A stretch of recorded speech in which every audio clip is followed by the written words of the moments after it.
Imaginen por un momento una jubilación de más de 14 millones de colones. ¿Al mes? ¿Al mes? No, no es un número al azar, es una cifra real que aparece en las planillas del Estado costarricense. Hoy vamos a sumergirnos en uno de los temas más divisivos y complejos del país, las llamadas pensiones de lujo. Un tema muy polémico. Muchísimo.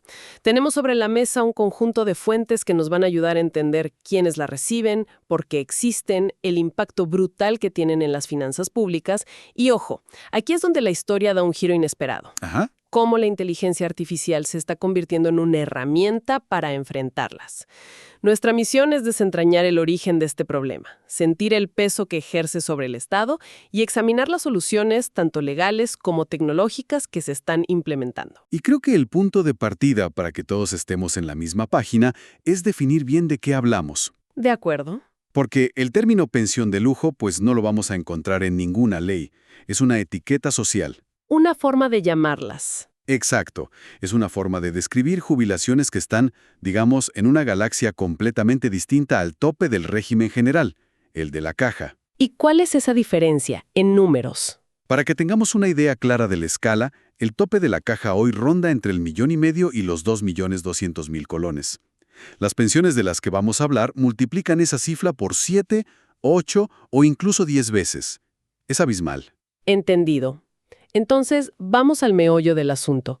¿Quiénes son exactamente los beneficiarios? Porque lo que se desprende del material que analizamos no es un solo grupo, sino una especie de élite heredada, ¿no? Esa es una excelente forma de verlo. Son personas que se acogieron a leyes creadas para una Costa Rica que ya no existe. De hace medio siglo. Casi. Es como si jugaran con un reglamento financiero distinto al del resto del país. ¿Y los grupos cuáles son? Son muy específicos y todos provienen de regímenes creados antes de las grandes reformas de los 90.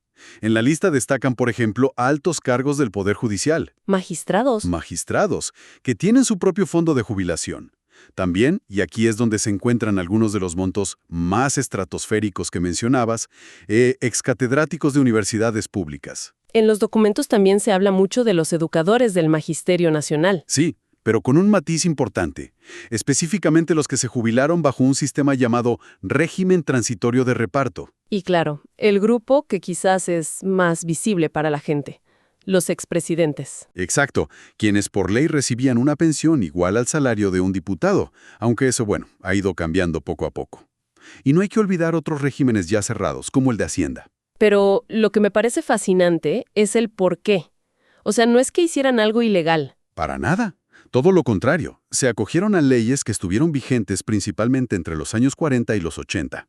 Leyes que eran increíblemente generosas. ¿Cómo de generosas? Permitían, por ejemplo, jubilarse con el 100% del último salario.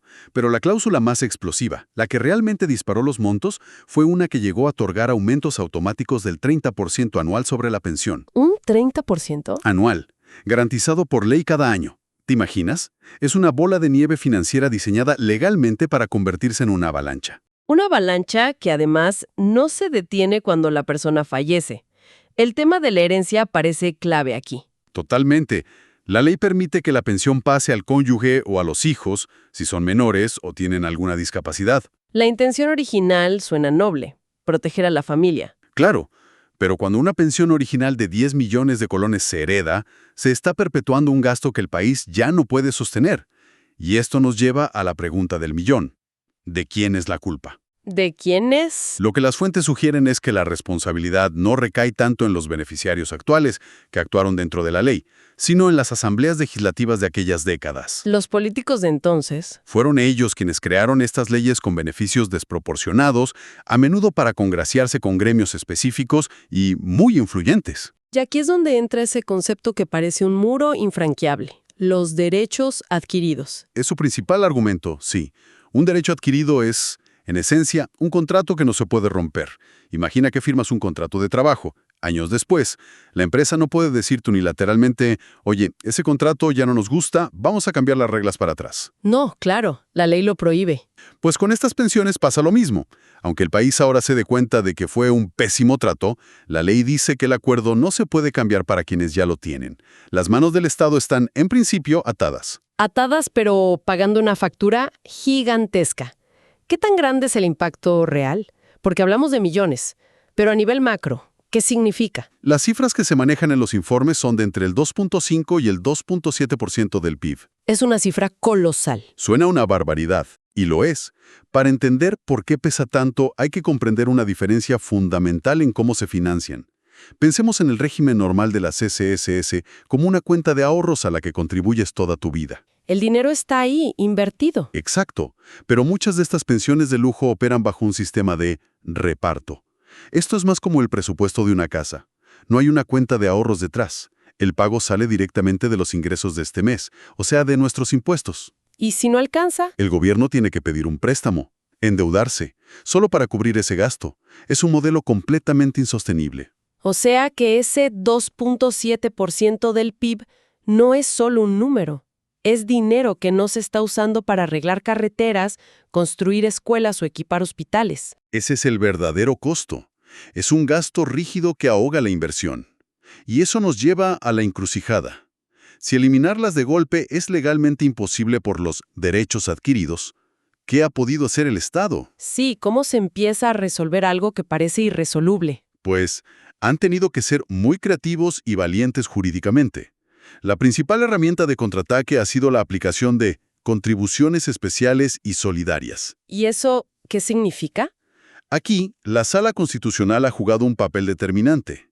Ha emitido fallos que validan la aplicación de recortes profundos de hasta un 55% a las pensiones más altas. ¿Bajo qué argumento? El argumento no es que el derecho no exista, sino que debe ser ponderado frente a otro principio constitucional, el de la solidaridad social. O sea, no te quito tu derecho, pero te pido que aportes una parte por el bien de todos. Precisamente. Además de esos recortes, también se han fijado topes. Pero eso me imagino que no es retroactivo. Así es, y ese es un detalle crucial. Los topes máximos solo aplican para las pensiones nuevas. Es una medida para que el problema no siga creciendo. Y, fundamental, se eliminó por completo aquel aumento automático del 30% anual. El acelerador del gasto. Exacto. Fue una batalla legal durísima. El Estado usó leyes como la 9.383, que es la de la contribución solidaria, y la 9.796, que puso un tope específico al magisterio. Un ataque legal en dos frentes. Y hay una frase de un fallo de la Sala Constitucional que los documentos citan una y otra vez. Parece ser el pilar de toda esta estrategia. Sin duda, la Sala estableció algo que cambió las reglas del juego. Nadie tiene derecho a una pensión que lo enriquezca, sino una que le asegure una vida digna. Esa frase es dinamita pura. Totalmente. Le da al Estado una base filosófica y jurídica potentísima para defender los recortes. Argumenta que una pensión de 14 millones no busca una vida digna, sino un enriquecimiento a costa del erario público. Bien, entonces las soluciones legales son lentas, pero se avanza. Y es justo aquí donde los informes dan un giro y empiezan a hablar de algo que parece de otro mundo. Usar inteligencia artificial para limpiar las finanzas públicas. ¿Cómo puede un algoritmo enfrentar un problema legal y financiero tan arraigado? Es mucho más concreto de lo que suena. Pensemos en la IA como un superauditor, un auditor incansable que no duerme, que no se equivoca y que puede procesar y cruzar millones de datos en segundos. Una tarea que a un equipo humano le llevaría años. Creíbles. Pagos a personas fallecidas, por ejemplo. Un momento. Eso pasa.